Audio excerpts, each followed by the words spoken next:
Good morning all of you. Class 10th हम आज पढ़ने वाले हैं अशुद्ध जल से फैलने वाले रोगों में चौथा रोग। अब चौथा रोग कौन सा है? पेचिस। पेचिस बच्चों दो प्रकार की होती है। मैंने आपको बताया था कि बैसिलरी और अमीबिक दो प्रकार की होती है। तो जो बैसिलरी होती है तो वो जीवाणुओं से फैलती है। तो जीवाणुओं से फैलने के कारण ही ये बैसिलरी होती है, और अमीबिक जो प्रजीवाणुओं से फैलती है वो अमीबिक कहलाती है। प्रजीवाणुओं को ही अमीबिक की संज्ञा दी जाती है। अब देखिए इसमें एंट हिस्टोलिटिका, क्या नाम है? एंट हिस्टोलिटिका मैंने लिखा भी है अमीबोसिस। चूंकि ये अमीबा से ही फैलती है, अमीबिक होती है तो प्रजीवाणु ही होते हैं ना, तो इसलिए उनको अमीबोसिस कहते हैं, और एंट हिस्टोलिटिका भी इस नाम से इसको जाना जाता है। तो आपने पेचिस के बारे में ये तो जान लिया कि पेचिस किस कारण से, किन जीवाणुओं से होती है। अब हम ये जान लेते हैं कि पेचिस में होता क्या क्या है। पेचिस में सबसे पहले तो श्लेष्मा जो आंव है वो आने लगता है, और पेट में जो आंतें होती हैं उन्हीं को कमजोर करता है। यह जीवाणु जो जाता है पेट में वो आंतों को ही कमजोर कर देता है।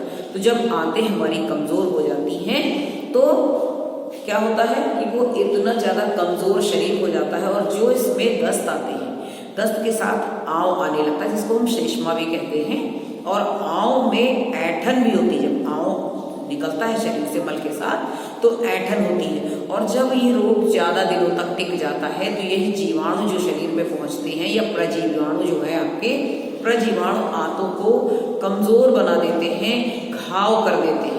घाव के कारण कई बार रक्त आने लगता है, और उस रक्त के कारण भी व्यक्ति बहुत कमजोर हो जाता है। तो ऐसी दशा में क्या करना चाहिए?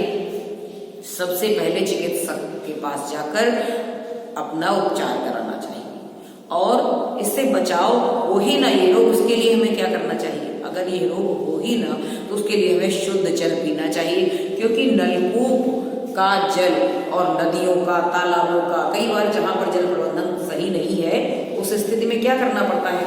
व्यक्ति को जल जो है ऐसी ही जगहों का पीना पड़ता है। तो जब जल नहीं होगा, व्यक्ति बिना जल के तो नहीं रह सकता, तो इस कारण उसको ऐसी स्थितियों में ठहराव वाले जगहों को भी पीना पड़ जाता है। और नलकूपों में भी वर्षा ऋतु में ये जीवाणु बड़ी तेजी से प्रवेश कर जाते हैं, प्रजीवाणु वहां पहुंच जाते हैं जिसको प्रोटोजोन्स भी कहते हैं। तो वो व्यक्ति को रोगी बना देते हैं, और रोग हो ना इसके लिए हमें जल शुद्ध पीना चाहिए, उबाल कर ठंडा करके छान के प्रयोग करना चाहिए, सबसे बड़ी बात। और किसी भी खुले स्थान का कोई भोज्य पदार्थ ग्रहण नहीं करना चाहिए, भोजन समय पर करना चाहिए, उचित मात्रा में भोजन करना चाहिए, और ताजा भोजन करना चाहिए। ये मुख्य जो है बचाव इससे आप कर सकते हैं अपना। अब उपचार में सबसे पहले तो उबला पानी पीना है, उबले पानी के साथ चिकित्सक को दिखाना है। ताप जो आपको बुखार आने लगता है उसके लिए समय समय पर चार्ट बनाकर डॉक्टर को बताना है। कमजोरी के कारण बुखार आ जाता है, और दर्द जो असह्य होता है उसे भी आपको ध्यान रखना है कि जो समय पर आप जो है दवाई लेते रहेंगे तो वो दर्द भी आपको कम होगा। तो इसलिए ये सारे काम हमें करने होते हैं। तो आपने ये रोग जान लिया कि कैसे फैलता है, क्या इसके बचाव के और क्या इसका मतलब उपचार हो सकता है, किस कारण से फैलता है। तो कारण, लक्षण क्या होंगे? रोगी कमजोर पड़ जाता है, उसको बुखार आता है, और उसका दर्द के कारण हाल बुरा हो जाता है, अशक्त हो जाता है, जिसको आप अच्छे शब्दों में कह सकते हैं। उसको हल्का फीवर भी रहता है। तो ये आपको लक्षण दिखने लगते हैं रोग के, और ये काफी दिनों तक कई बार प्रभावित करता है यदि समय पर उपचार न कराया गया। तो चलिए आज आपने पेचिस रोग भी पढ़ लिया। ये पाठ आज पूर्ण हो गया, इसको लिखकर हम अभ्यास करेंगे।